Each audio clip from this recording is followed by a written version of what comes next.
A very pleasant good morning, dear readers. Welcome back to my channel, English Mentor. Today, we are going to analyze the editorial of 2nd of December. So let us start this editorial in detail. The title of this editorial is Road to Recovery. देखो, road to recovery का मतलब हो गया अ way to recover, मतलब एक ऐसा रास्ता जहां से हम क्या कर रहे हैं, रिकवर कर रहे हैं, जो क्षतिपूर्ति ही है उसको हम क्या कर रहे हैं, पूरा कर रहे हैं।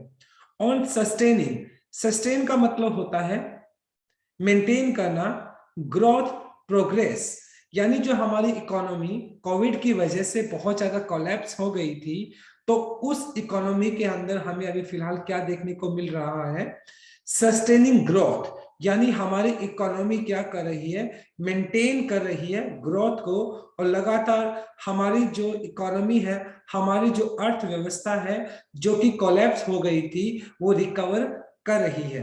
तो इसी बात को हम इस एडिटोरियल में स्टडी करने वाले हैं। So let us start this editorial in detail.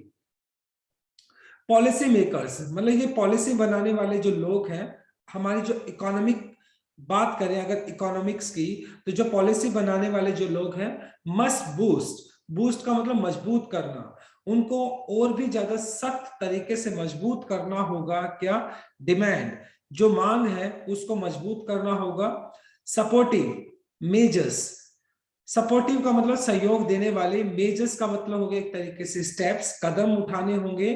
To ensure, इस बात को सुनिश्चित करना होगा। टू रिकवरी सस्टेन्स, और जो हमारी जो इकोनॉमी है उसके अंदर फिलहाल थोड़ा बहुत जो रिकवरी दिखाई पड़ रहा है उसको सस्टेन करना होगा, उसको बनाए रखना होगा। पॉलिसी मेकर्स को इस बात को इंश्योर करना होगा कि जो हमारी डिमांड है, हमारी इकोनॉमी की, हमारी अर्थव्यवस्था की जो डिमांड है उसको मेंटेन करना होगा, और हर वो सारे के सारे कदम उठाने होंगे जिससे कि हमारी रिकवरी क्या करे, वो सस्टेन करे, हमारी रिकवरी है वो बनी रहे। The latest GDP, GDP gross domestic production, and GVA, GVA का देखो क्या, ग्रोस एडिड वैल्यू एस्टिमेट्स, और ये अगर इन आंकड़ों की तरफ देखा जाए, जीडीपी और जीवीए के आंकड़े को अगर देखा जाए, तो इस बात से हमें एस्टिमेट होता है, इस बात का हमें अंदाजा लगता है, from the national statistical office, और ये जो डाटा मिला है, जो हमारा नेशनल स्टैटिस्टिकल ऑफिस है, जहां पर पूरा का पूरा इकोनॉमिक जो हमारा होता है उसके डाटे को मेंटेन किया जाता है, वहां से वो जो डाटा हमें मिला है जीडीपी और जीवीए के हिसाब से हम एस्टिमेट कर सकते हैं, अंदाजा लगा सकते हैं। हैव अफर्म्ड, अफर्म्ड का मतलब हो गया पुष्टि करना, तो जीडीपी और जो जीवीए का डाटा है उसने इस बात की पुष्टि की है, क्या? दैट द इकोनॉमी, हमारी जो अर्थव्यवस्था है, is now on the path, वो एक रास्ते पर आ गई है, टू दी रिकवरी, यानी कि हमारी जो इकोनॉमी जो कि कोविड की वजह से बहुत ज्यादा कोलैप्स हो गई थी, अभी वो फिलहाल रास्ते पर आ गई है, और उसके अंदर कहीं ना कहीं रिकवरी दिखाई पड़ती है, उसके अंदर कहीं ना कहीं क्षतिपूर्ति थी जो उसको रिकवर करती हुई दिखाई पड़ती है। After last fiscal record contraction, और अगर पिछला जो फिस्कल फाइनेंशियल, मतलब जो एक कॉन्ट्रैक्शन आया था, जो एक बहुत बड़ा संकुचन आया था, बहुत ज्यादा कमी आई थी, उस कमी की अगर बात की जाए तो उस कमी से हमारी जो इकोनॉमी है वो रिकवर करते हुए दिखाई पड़ती है। द सेकेंड क्वार्टर, और जो दूसरा तिमाही था, ग्रॉस डोमेस्टिक प्रोडक्ट एक्सपेंडेड 8.4%, और जो दूसरा अगर बात की जाए second quarter gross domestic product, और जो सेकंड तिमाही थी उसके अंदर हमारा जो जीडीपी है वो 8.4% तक क्या हुआ, एक्सपेंड हुआ, बढ़ गया। रिबाउंडिंग, रिबाउंड का मतलब हो गया एक तरीके से बाउंस करना, from the year earlier period 7.4 contraction, और कहीं ना कहीं जो पिछले साल अगर बात की जाए तो हमारा जो जीडीपी था वो 7.4% की वहां पर कॉन्ट्रैक्शन दिखाई दी थी, उसके अंदर संकुचन दिखाई दिया था, लेकिन अब वो क्या है, अब वो उसके अंदर भी हमें रिकवरी दिखाई पड़ी है, 8.4% तक एक्सपेंड हुआ है, बढ़ोतरी दिखाई पड़ी हमें।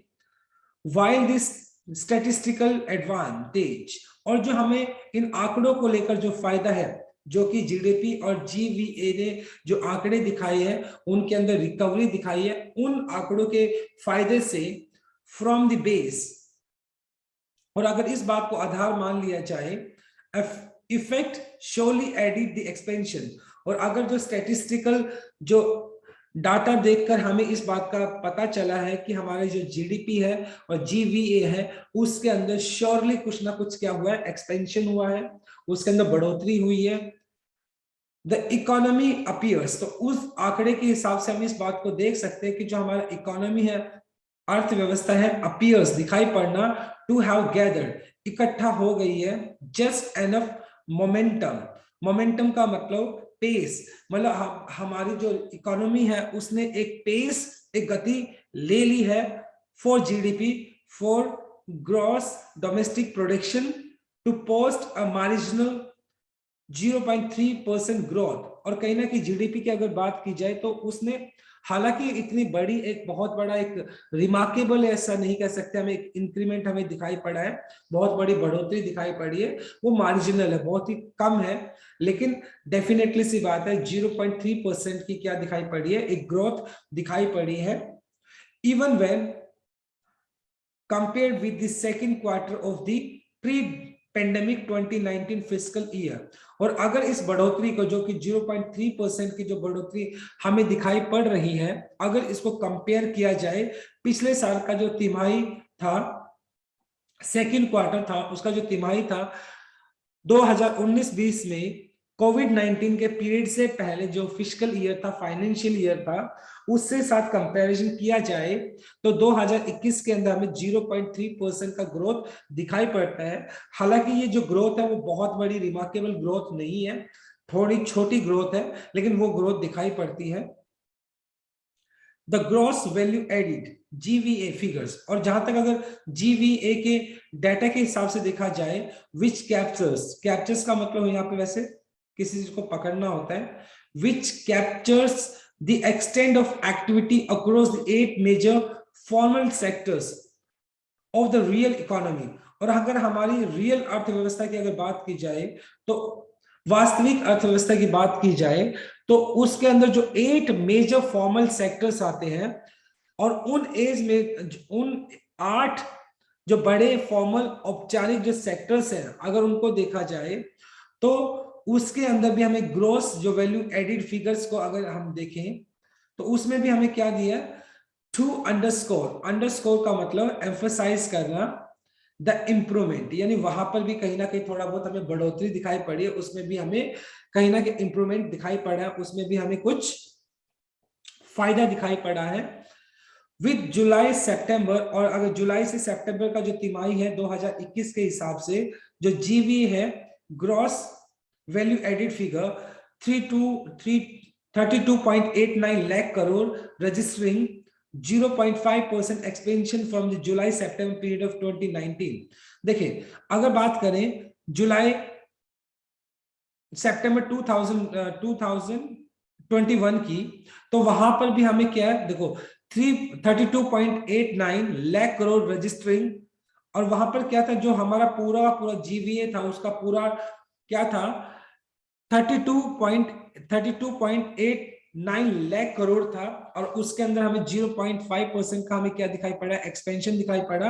अगर हम इसका कंपैरेटिवली तुलनात्मक अगर हम इसका अध्ययन करते, स्टडी करते हैं 2019 के अंदर, तो ये हमें क्या दिखाई पड़ा, एक ट्रैक्शन दिखाई पड़ा है। ट्रैक्शन का मतलब एक तरीके से हमें एक ग्रिप दिखाई पड़ी है, कंट्रोल दिखाई पड़ा है, कहां पर, हमारा जो इकोनॉमी है। तो कहीं ना कहीं इस फर्स्ट स्लाइड में हमने देखा कि हमारा जो इकोनॉमी है वो रास्ते पे आ गया है, हमारी जो इकोनॉमी है वो ग्रोथ तो कर रहा है, लेकिन वो ग्रोथ उस लेवल पे नहीं कर रहा है जिसमें मतलब कि एक रिमार्केबल ग्रोथ नहीं है, लेकिन समहाउ हमारी जो इकोनॉमी है वो राइट ट्रैक पे दिखाई पड़ रहा है फिलहाल के लिए। So this is a very first slide. Now let us discuss the grammar concept. देखते हैं, must आपका strong obligation दिखाता है जो कि एक मॉडल वर्ब है, और उसके बाद boost यूज कर लिया जो कि आपका V1 है। जनरली मॉडल वर्ब अपने साथ V1 लेकर चलता है।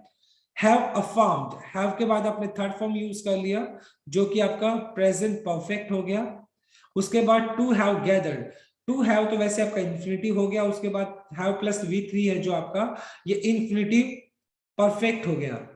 विच कैप्चर्स, विच आपका एक रिलेटिव प्रोनाउन हो गया, और उससे पहले अगर आप ध्यान से देखें तो फिगर्स आपका ये हो गया आपका एंटीसीडेंट, और वर्ब जो होती है वो एंटीसीडेंट के हिसाब से यूज होती है।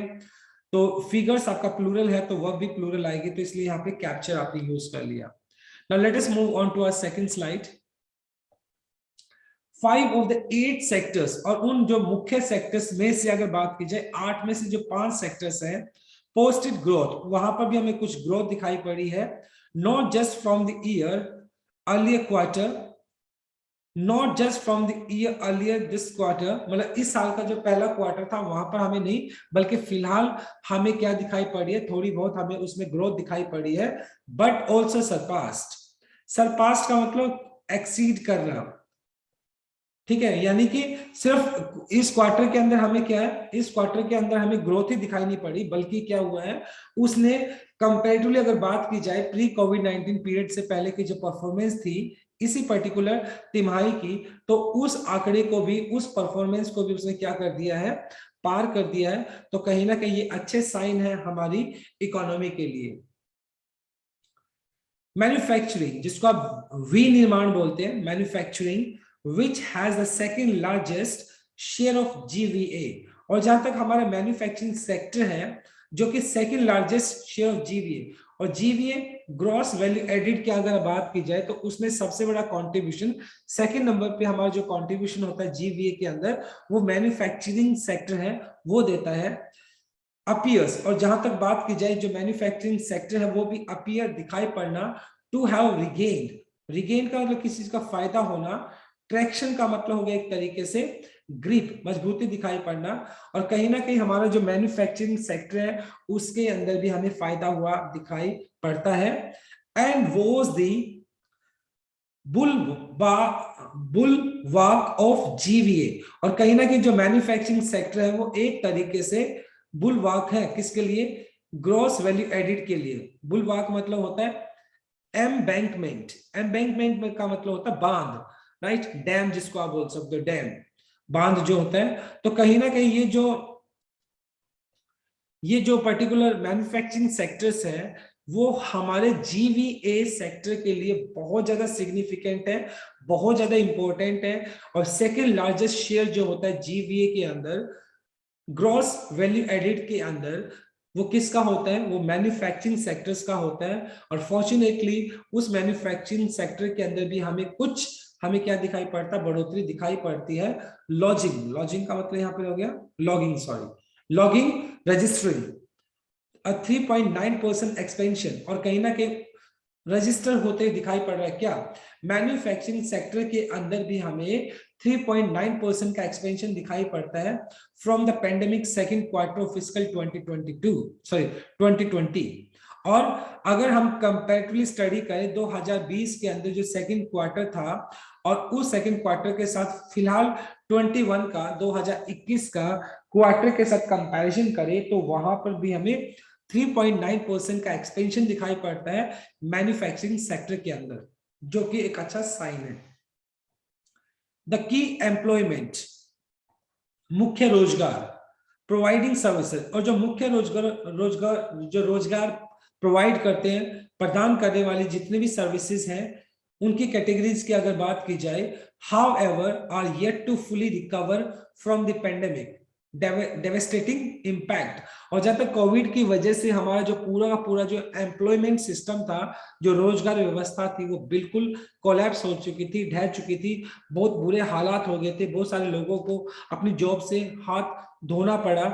तो वो भी अगर देखा जाए तो की एम्प्लॉयमेंट प्रोवाइडिंग सेक्टर्स की अगर बात की जाए तो वहां पर भी उनको अभी फुली रिकवर करना बाकी है from the pandemic devastating impact. Devastating का मतलब होता है क्रशिंग, क्रशिंग इम्पैक्ट, क्रशिंग का मतलब किसी को बिल्कुल किसी को तोड़ देने वाला जो प्रभाव था कोविड के, तोड़ देने वाले प्रभाव की वजह से जो हमारा एम्प्लॉयमेंट सेक्टर है अभी उसको रिकवर करना बाकी है, वो फुली रिकवर नहीं हुआ है। हालांकि कुछ लोगों को जॉब वापस मिल गई है, उसमें भी थोड़ा बहुत रिकवर दिखाई पड़ा है, लेकिन वो फुली रिकवर अभी तक नहीं हुआ है। अलोंग विद के साथ construction, at the same time constructions के ऊपर भी क्या हुआ था, बहुत बुरा प्रभाव पड़ा था, वहां पर भी हल्की फुल्की वृद्धि दिखाई पड़ी है, लेकिन वो फुली रिकवर नहीं हुआ है।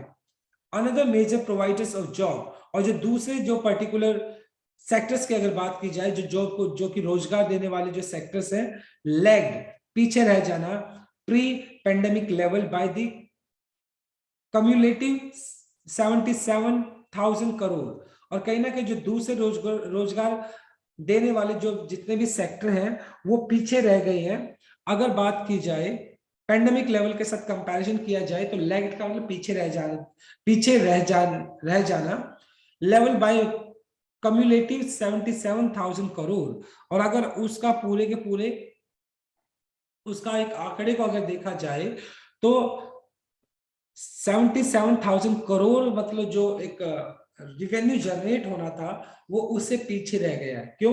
लोगों के पास क्या है, जॉब नहीं है, तो ऑब्वियस सी बात है। और जॉब ना होने की वजह से जो डिमांड है, जो हम डिमांड एक्सपेक्ट करते हैं हमारी इकोनॉमी के लिए, वो उस लेवल पे नहीं बढ़ी। विद द पोटेंशियल का मतलब संभावित है, इम्पैक्ट प्रभाव ऑफ ओमिक्रॉन। ओमिक्रॉन क्या है? ये कोरोना का एक नया वेरिएंट है, और डेफिनेटली सी बात है कि ओमिक्रॉन का जो इम्पैक्ट है वो संभावित इम्पैक्ट होने वाला है, अ बिग अननोन। और ये जो वेरिएंट है कोविड का, तो डेफिनेटली सी बात है फिलहाल ये सभी के लिए अननोन है, अज्ञात है, और इसका भी पोटेंशियल इम्पैक्ट होने वाला है।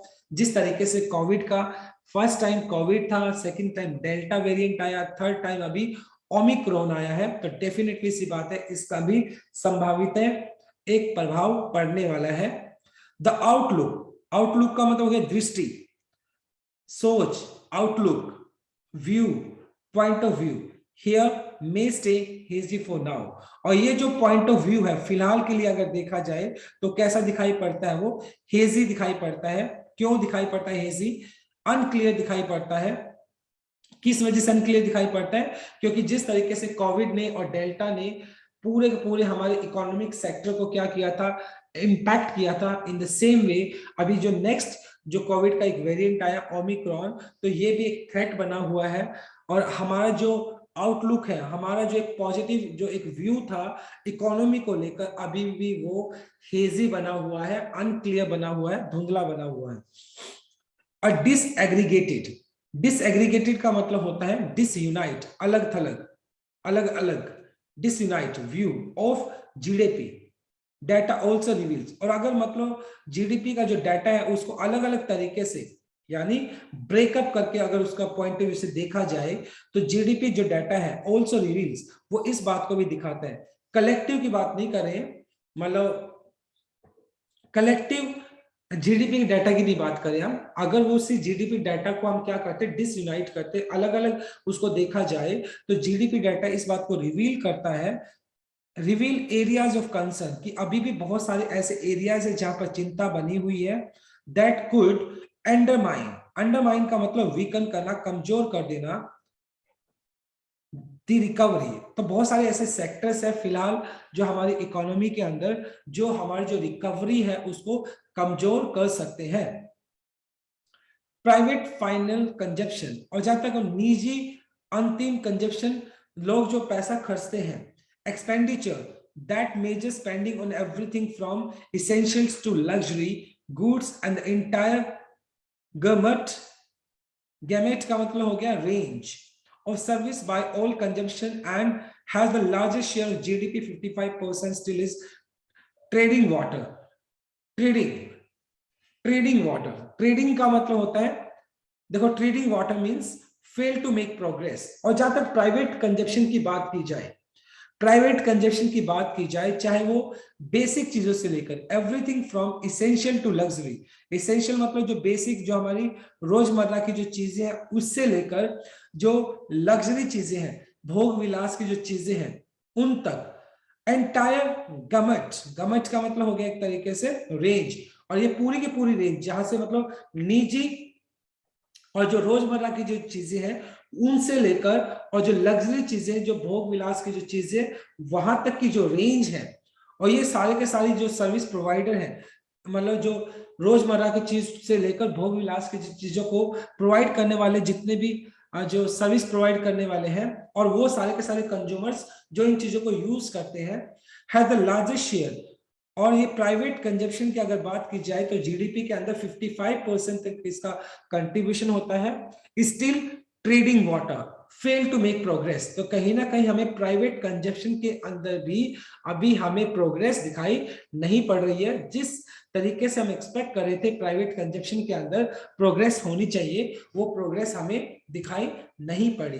तो इट मींस हमने सेकंड स्लाइड में देखा कि हमारा जो इकोनॉमी है वो प्रोग्रेस तो कर रहा है, वहां पर कुछ ना कुछ हमें क्या दिखाई पड़ रहे हैं, हमें एक तरीके से ग्रोथ तो दिखाई पड़ रही है, लेकिन वो ग्रोथ सस्टेन नहीं हो पा रही है, सस्टेनेबल नहीं है। तो उस ग्रोथ को सस्टेन करना होगा, उस ग्रोथ को मेंटेन करना होगा, तभी हम इस बात को एक्सपेक्ट कर सकते हैं कि हमारा इकोनॉमी ने पूरे तरीके से रिकवर कर लिया है। So this is our second slide. Now let us discuss the grammar concept. देखो टू हैव आपका इन्फिनिटिव हो गया, उसके बाद थर्ड फॉर्म आपने यूज कर लिया तो इन्फिनिटिव परफेक्ट हो गया ये आपका। इम्पैक्ट आपका नाउन हो गया, एंड डेवेस्टेटिंग आपका V1 प्लस आईएनजी जो कि प्रेजेंट पार्टिसिपल एडजेक्टिव की तरह यूज किया गया है यहाँ पर। मे आपका मॉडल वर्ब है जो कि आपका एक लेस पॉसिबिलिटी को दिखाता है, और यहाँ पे स्टे आपने यूज कर लिया। जनरली मॉडल वर्ब अपने साथ V1 लेकर चलता है। व्यू आपका नाउन हो गया, और डिस एग्रीगेटेड आपका V3 हो गया जो कि पास्ट पार्टिसिपल एडजेक्टिव की तरह यूज किया गया है, और आपका इनडेफिनाइट आर्टिकल हो गया। ट्रेडिंग वाटर एक तरीके से आप इसको एक फ्रेजल वर्ब की तरह यूज कर सकते हो, जिसका मतलब होता है फेल टू मेक प्रोग्रेस, यानी कि जब आप प्रोग्रेस करने से हार जाते हो या प्रोग्रेस नहीं कर पाते हो, तो वहां पे ट्रेडिंग वाटर आप यूज कर सकते हैं। Now let us move on to our third slide. The uncertainty जो एक अनिश्चितता बनी हुई है, induced, inspired by the pandemic, यानी पेंडेमिक की वजह से जो हमारी इकोनॉमी के अंदर अभी भी अनिश्चितता बनी हुई है, coupled with, mixed with, reduced और लॉस्ट इनकम, क्योंकि बहुत सारा जो हम अगर बात करें जो हमारा जो रिवेन्यू जनरेट होना चाहिए था इकोनॉमी के लिए, तो वो बहुत हद तक रिड्यूस्ड हो गया है वो रिवेन्यू, और इनकम है लोगों की खो गई है क्योंकि लोगों के पास रोजगार नहीं है। तो फिलहाल भी वो एक अनसर्टिनिटी बनी हुई है। कंटिन्यूज टू डिप्रेस डिमांड, और लोगों के पास इनकम नहीं है, लोगों के पास जॉब थी वो जॉब चली गई है। जब लोगों के पास बाइंग कैपेसिटी नहीं होगी, लोगों के पास पैसा ही नहीं होगा, कंटिन्यूस, तो इससे क्या बना हुआ, कंटिन्यूस टू डिप्रेस, डिप्रेस का मतलब कम कर देना डिमांड, और डेफिनेटली सी बात है। और उस अनसर्टेनिटी की वजह से हमारी जो डिमांड है, जो हमारी मांग है अर्थव्यवस्था के लिए, वो काफी हद तक क्या अभी भी कम है। एंड इज मिरर का रिफ्लेक्टेड करना, रिफ्लेक्ट करना, और ये जो अनसर्टेनिटी वो रिफ्लेक्ट हो रही है in the consumer spending still remaining 3.5% शाई of the pre Covid level. और ये कहीं ना कहीं ये जो अनसर्टेनिटी है पेंडेमिक की वजह से है, तो वो भी अभी मिरर का ना रिफ्लेक्ट होना, वो भी साथ साथ रिफ्लेक्ट हो रही है। क्यों?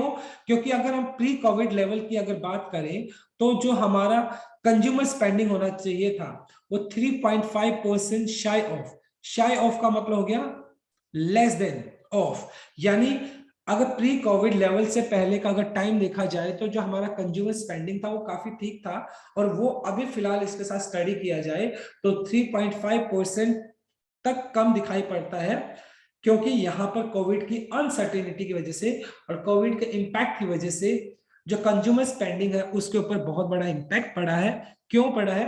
वो रीजन है क्योंकि हमारे पास ऑब्वियस सी बात है, लोगों के पास जो रोजगार था, लोगों के पास जो बिजनेसेस थे वो फेलियर हो गए, और उनके पास पैसा नहीं है तो वो डिमांड कैसे कर सकते हैं। गवर्नमेंट कंजप्शन स्पेंडिंग, और जहां तक मतलब गवर्नमेंट स्पेंडिंग कंजप्शन की अगर बात की जाए वो 3.5% से शॉर्ट हुआ है कंपैरेटिवली प्री कोविड 19 पीरियड से पहले का जो टाइम पीरियड था, तो वहां पर भी हमें कमी ही दिखाई पड़ी है, which has often been a reliable alternative source of demand with a capacity to serve as a multiplier।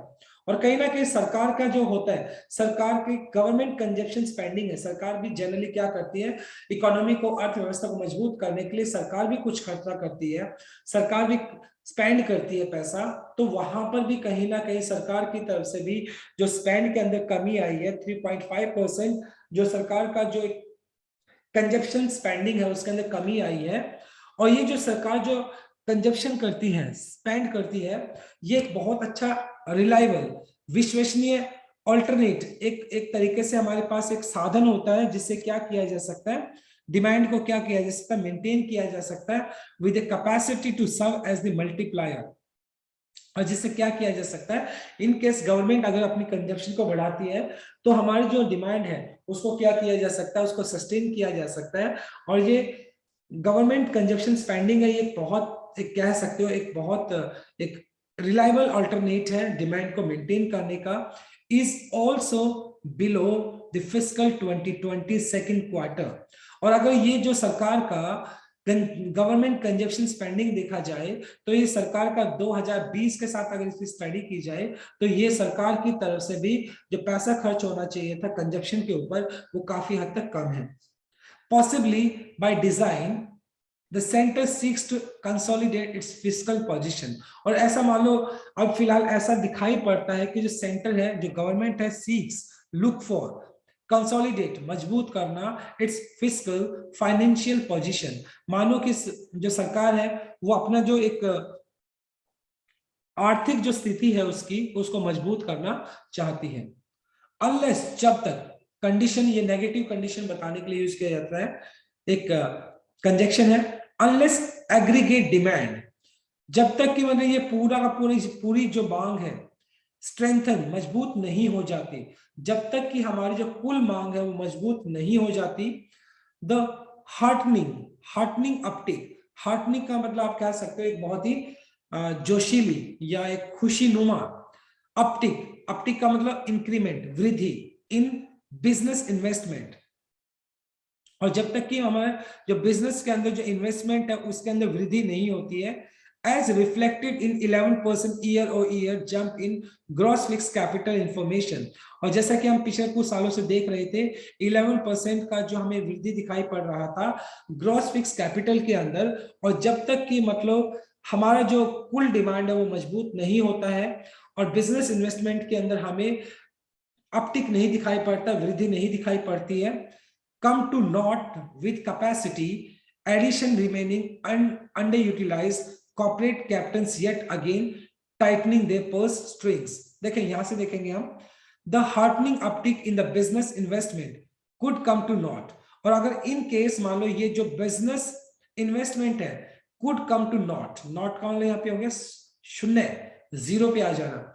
और कहीं ना कहीं अगर अनलेस एग्रीगेट डिमांड स्ट्रेंथ, जब तक कि हमारी कुल आय है उसमें वृद्धि नहीं होती है, कुल मांग के अंदर वृद्धि नहीं होती है, और ये जो heartening uptick in the business investment, और अगर ये जो बिजनेस अपटिक की बात की जाए, बिजनेस के अंदर वृद्धि की बात की जाए, कुड कम, वो क्या कर सकती है, अगर वो जीरो पे आ जाती है विद कैपेसिटी, पूरी की पूरी अपनी क्षमता के साथ, addition to remaining under utilised. Under utilise का मतलब अगर उस कैपेसिटी को, बाइंग कैपेसिटी को अगर अंडर यूटिलाइज किया जाता है, उसका प्रॉपर यूज नहीं किया जाता है, एंड कॉर्पोरेट कैप्टन्स, और जो बड़े बड़े जो कॉर्पोरेट को चलाने वाले जो लोग हैं, येट अगेन टाइटनिंग, टाइटनिंग का मतलब और भी ज्यादा टाइट कर देना पर्स स्ट्रिंग्स, यानी वो अपने पर्स से पैसा नहीं निकाल रहे हैं। तो इन शॉर्ट यहाँ पे बोला है कि जो मतलब जो बड़े बड़े जो कॉर्पोरेट चलाने वाले जो लोग हैं वो अपने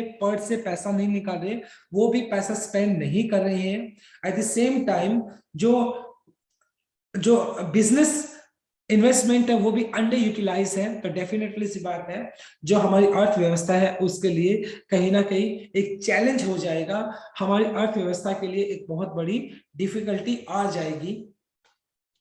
मैन्युफैक्चरिंग, पीएमआई, पीएमआई का मतलब हो गया purchasing managers index, data by IHS, information handling service, market has now another salutary warning. और जो मैन्युफैक्चरिंग पीएमआई है उसने अपना एक डाटा प्रस्तुत किया है by IHS market has another salutary का मतलब हो गया beneficial warning, मतलब उसने क्या किया, अपनी एक वार्निंग दी, एक चेतावनी दी है जो कि थोड़ी बहुत बेनिफिशियल दिखाई पड़ती है, कहीं ना कहीं उसके अंदर थोड़ा बहुत फायदा हमें दिखाई पड़ता है, कुछ पॉजिटिव साइन हमें दिखाई पड़ते हैं। राइजिंग इनपुट कॉस्ट, और अगर इन केस सैल्यूटरी अगर बात करते हैं, सैल्यूटरी वार्निंग का मतलब यहां पर हो गया एक तरीके से एक वार्निंग देना, ऐसी वार्निंग अगर जिसको क्या किया जा सकता है, अगर इसको थोड़ा कंसर्न किया जाए तो उससे बचा जा सकता है। वैसे सैल्यूटरी का मतलब हो गया एक तरीके से बेनिफिशियल, बट यहाँ पे सैल्यूटरी का मतलब हो गया एक तरीके से एक फ्रेंडली वार्निंग दिया है। राइजिंग इनपुट कॉस्ट, और अगर मान लो जो हमारी कॉस्ट है किसी चीज को बनाने की, जो कॉस्ट अगर उसमें वृद्धि होती है, could force manufacturers to raise prices, और डेफिनेटली सी बात है, अगर हम किसी भी चीज को मैन्युफैक्चर करते हैं, उसकी कॉस्ट अगर बढ़ जाती है तो मैन्युफैक्चरर्स क्या करेंगे, उस पर्टिकुलर प्रोडक्ट के प्राइस को बढ़ा देंगे। Adding to the general inflationary का मतलब है महंगाई, तो अगर मान लो कॉस्ट के अंदर वृद्धि होगी तो मैन्युफैक्चरर उस पर्टिकुलर प्रोडक्ट के प्राइस को भी बढ़ाएंगे, जिससे कि महंगाई का जो एक बर्डन है, जो प्रेशर है, वो और भी ज्यादा बढ़ जाएगा इन द इकोनॉमी, हमारी अर्थव्यवस्था के अंदर, एंड अंडरमाइन, वीक कर देना द रिकवरी, और इससे क्या होगा, जो हमारी अर्थव्यवस्था है वो और भी कमजोर हो जाएगी। द पॉलिसी मेकर्स, और जो पॉलिसी बनाने वाले लोग हैं, नीड टू रैंप अप का मतलब होता है बोल्स्टर, मजबूत करना, डिमांड स्पॉटिव मेजर्स, और कहीं ना कहीं जो पॉलिसी मेकर्स हैं, जो गवर्नमेंट के अंदर बैठे जो लोग हैं, उनको क्या करना चाहिए, उनको मजबूत करना होगा। हम अब उनको मजबूत क्या करना होगा, डिमांड सपोर्टिव मेजर्स, उनको वो सारे के सारे कदम उठाने होंगे जिससे कि हमारी मांग को क्या किया जा सके, मजबूत किया जा सके, इंक्लूड करते हुए increasing government spending, at the same time जो हमारी गवर्नमेंट स्पेंडिंग है उसको भी बढ़ाना होगा, टू एंश्योर, इस बात को सुनिश्चित करने के लिए, दैट रिकवरी, जो हमारी क्षतिपूर्ति है उसको रिकवर किया जा सके, उसको कंसोलिडेट किया जा सके, सस्टेन मेंटेन किया जा सके, एंड गेन्स, और फायदा हो सके। जो हमारी अर्थव्यवस्था जो कि कोलैप्स हो गई थी कोविड की वजह से, तो उसको क्या किया जा सके, उसको सस्टेन किया जा सके। हालांकि आंकड़ों को अगर देखा जाए तो हमारी जो अर्थव्यवस्था है उसके अंदर हमें थोड़ी बहुत वृद्धि दिखाई पड़ी है, लेकिन सरकार को इस बात को इंश्योर करना पड़ेगा और हर वो पॉसिबल मेजर्स लेने होंगे जिससे कि हमारी इकोनॉमी को क्या किया जा सके, सस्टेन किया जा सके और उसको राइट ट्रैक पे मेंटेन किया जा सके। तो बहुत ही अच्छा आर्टिकल था आज का हमारा, सजेस्टिव आर्टिकल था, फाइनेंशियल आर्टिकल था। Now let us discuss the grammar concept of this slide. देखो, इज मिरर्ड आपका बी प्लस थर्ड फॉर्म हो गया जो कि आपका पैसिव स्ट्रक्चर है। टू कंसोलिडेट मजबूत करना होता है, टू प्लस वी1 हो गया आपका जो कि आपका इंफिनिटिव केस हो गया। कुड आपका मॉडल वर्ब हो गया, उसके बाद आपने कम यूज कर लिया जो कि आपका वी1 है। जनरली मॉडल वर्ब अपने साथ वी1 लेकर चलता है।